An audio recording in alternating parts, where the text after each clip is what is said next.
क्या आप भी सहमत है कि अब देश से आरक्षण हट जाना चाहिए? अगर सोशल मीडिया से ही फैसले करने हैं तो एक पेज कल बनाओ, आरक्षण बचाओ। हाँ, बन गया वो भी। बन भी गया। हाँ। दोनों का मुकाबला करवा लो। आरक्षण बचाओ पेज भी, हटाओ पेज को दाब देगा 2 मिनट में। दोनों बात समझ लीजिए, क्योंकि आरक्षण हटाओ में मुट्ठी भर लोग हैं, ये सब जानते हैं, और आरक्षण बचाओ में करोड़ों लोग हैं। तो पेज सोशल मीडिया पर तो वो नहीं जीत सकते। लेकिन एक शेर हम लोगों को बचपन में पढ़ाया गया था, न जा जाहिर परस्ती पर अगर कुछ अक्ल दानिश है। न जा जाहिर परस्ती पर अगर कुछ अक्ल दानिश है, चमकता जो नजर आता है सब सोना नहीं होता। सीजेपी का आंदोलन क्या मैंने सक्सेस हो गया, लोगों को लगा कि वही रास्ता आंदोलन सक्सेस होने का। अरे भाई, चमकती हुई सारी चीजें सोना नहीं होती। हो गया। अभिजीत दीप के दोबारा जंतर मंतर पे या कहीं जाके धरना दे के दिखा दे, अब हो गया, गुब्बारा फूट गया ना। देश की प्रगति में रुकावट है आरक्षण। देखिए, नहीं, देश की प्रगति का तो माध्यम है आरक्षण। अगर नहीं था तो मोदी जी ने फिर 10% EWS क्यों कर दिया? अगर रुकावट है तो उस रुकावट को कम करेंगे या बढ़ाएंगे? तो ये जो आर्टिकल 341, 340 और 342 है, ये व्यवस्था बनी हुई है, इसको कोई हटा नहीं सकता। तो ये किस कारण बनी? संविधान सभा में इस पर बहसें हुई, डिबेट्स हुए, कारण पर चर्चाएं हुई, फिर उस वर्ग को चिन्हित किया गया, उसका नामाकरण किया गया।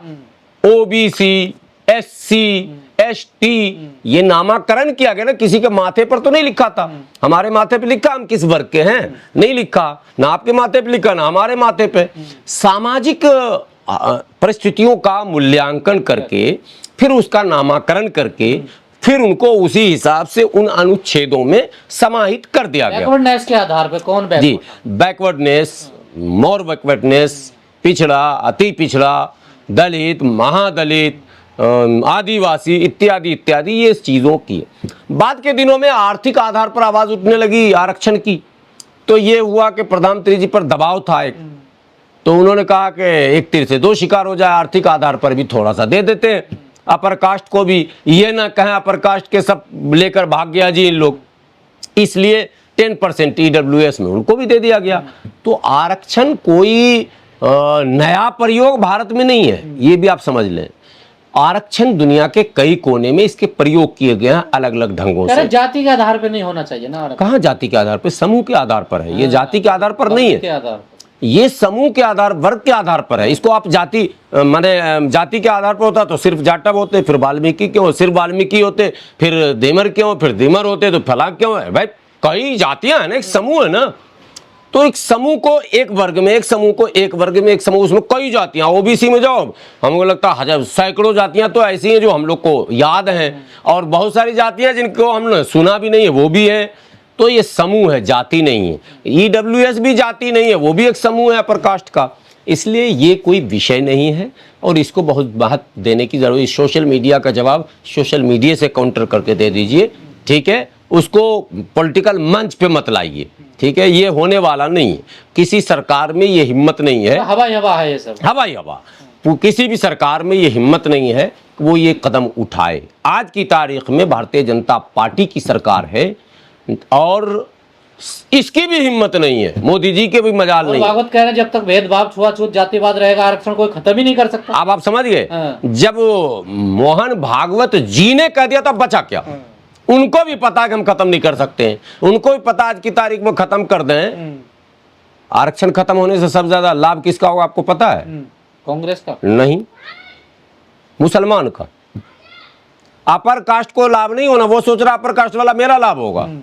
आरक्षण खत्म होगा तो सबसे ज्यादा लाभ होगा मुसलमान का। जिसका सबसे ज्यादा लाभ होगा वो कभी नहीं बोल रहा खत्म करो।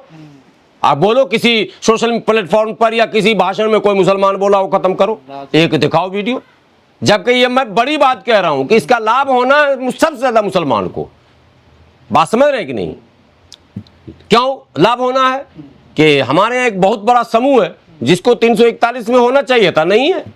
धोबी है, जो नॉन मुस्लिम धोबी है वो आरक्षण का लाभ ले रहे हैं। मुस्लिम धोबी बेचारा किनारे मुंह देख रहा, धर्म के आधार पर उनको बाहर किया गया। वो अपने कपड़ा धोने में लगे हुए हैं। ऐसी कही जाती हैं अललखोर हैं, चमेला हैं, नट हैं, बक्खो हैं, ललबेगी हैं, अललखोर हैं, बस नहीं अंसारी तो थोड़ा अपग्रेडेड है।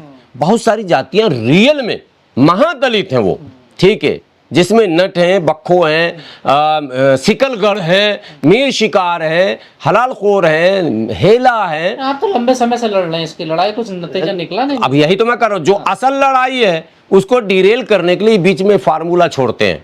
सोशल मीडिया पे जरा नब्ज टटोलो, क्या पोजीशन है, कभी कभी सरकार भी करवा देती है, जरा देखो ना हवा क्या चल रही है।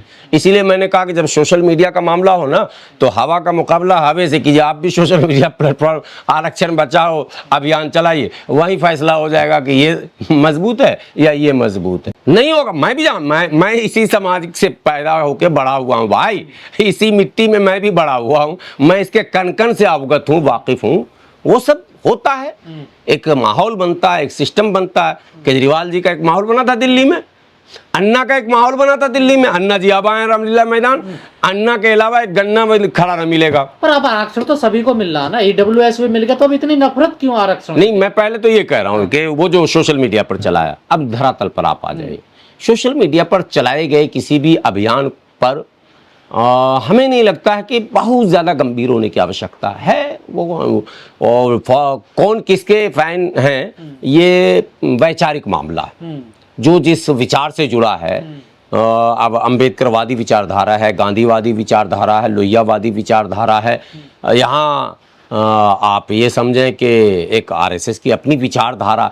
तो वैचारिक लड़ाइयाँ तो सोशल मीडिया के प्लेटफॉर्म पर होती रहती।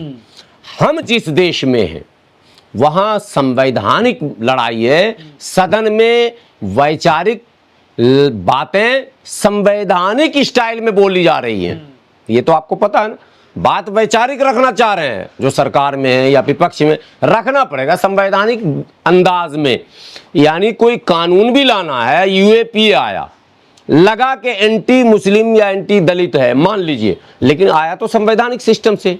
सीए आया, एंटी मुस्लिम था मगर आया तो संवैधानिक सिस्टम से। एनआरसी आया, लगा एंटी मुस्लिम, आया तो संवैधानिक सिस्टम से। तो यहाँ वैचारिक लड़ाई भी संवैधानिक तरीके से ही आपको लड़ना पड़ेगा। अब भारत के संविधान पे बात कर लीजिए। भारत का संविधान अनुच्छेद 340, 341, 342 जो आरक्षण को सुनिश्चित करता, गारंटी, ठीक है। और आरक्षण समाप्त करने का अधिकार किसी भी सोशल मीडिया हैंडलर को या इन्फ्लुएंसर को या उस प्लेटफॉर्म के मालिक को नहीं है। ये अधिकार पूर्ण रूप से दोनों सदनों के संयुक्त रूप से पूर्ण बहुमत से पारित अधिनियम के अनुसार होगा। तो अगर सरकार में बैठे लोगों ने भी कहा था 400 पार करो तो संविधान हटा देंगे, तो हट गया क्या? और 400 पार हो जाते तो हट जाता क्या? नहीं हटता। ये एक भाषा होती है भावनाओं को थोड़ा सा उठाने के लिए। कोई ना पूछे, अच्छा एक बीमारी और है, फेसबुक, यूट्यूब और दूसरे प्लेटफॉर्म से अगर इनकम जनरेट ना हो तो लोग ये शैतानी भी कम करेंगे। लोग अपने पेज को हाईलाइट करने के लिए बैठे बैठे कुछ खिचड़ी पका रहे हैं। उसी बैठे बैठे में एक शैतानी दिमाग आया कि यार आरक्षण हटाओ, डालते हैं, कुछ कम से कम 10-15% लोगों का समर्थन मिल जाएगा।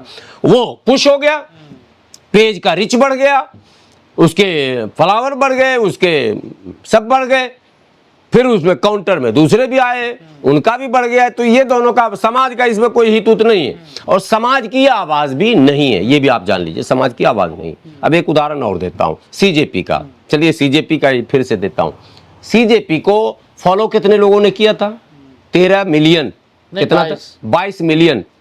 और 22 मिलियन का मतलब समझ गए? 1 करोड़ 2 करोड़ 20 लाख। 2 करोड़ 20 लाख। अब मैं आपसे पूछता हूं कि 2 करोड़ 20 लाख का 1% कितना होगा? 2,20,000। उस 2,20,000 का 1% कितना होगा? 12,000 लोग थे क्या?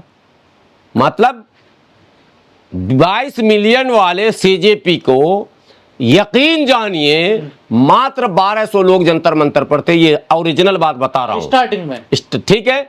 अब मेला देखने तो कोई भी जाता, मेरा भी बच्चा चला जाए तो मैं क्या करूं यार, कोई सेल्फी ले लो, कोई ये ले लो, नहीं समझे, एक शौक जगता। जब कहीं पे भीड़ जमा कीजिएगा ना, अभी पहले तो अब भालू बंदर वाले आते नहीं, पहले मोहल्ले में आते थे भालू बंदर ये सब का खेल दिखाने, डुगडुगी बजाया, 2 आदमी वो अपना रखता था, क्या बोलता है उस्ताद, हाँ नहीं वो सामने वाले क्या बोलता है, फला जोगीरा क्या, हाँ उस्ताद, जमूरे जमूरे, बोला जी उस्ताद, वहाँ फला काम करेगा, बोला हाँ करेगा, अच्छा इस लड़के को गायब करेगा, बोला हाँ करेगा।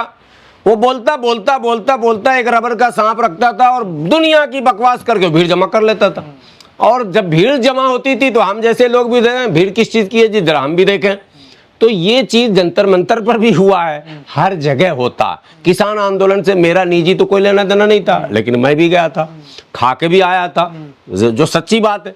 चलो भाई बैठे बैठे क्या चलते हैं, जरा आंदोलन घूम के देखें क्या हो रहा, बात समझ रहे हैं। ये एक मानव स्वभाव है, ये इंसान की फितरत है, इसमें कोई हिंदू मुसलमान सिख ईसाई जैन पारसी होना जरूरी नहीं, ये हर इंसान का एक नेचुरल स्वभाव है और वो चला जाता है। तो मैं ये कह रहा हूं कि ये सोशल मीडिया पर जो सपोर्ट आपको मिल रहे हैं, इसका ये कतई मतलब नहीं है कि वो मैंने मैन पावर में कन्वर्ट हो जाए, नहीं हो।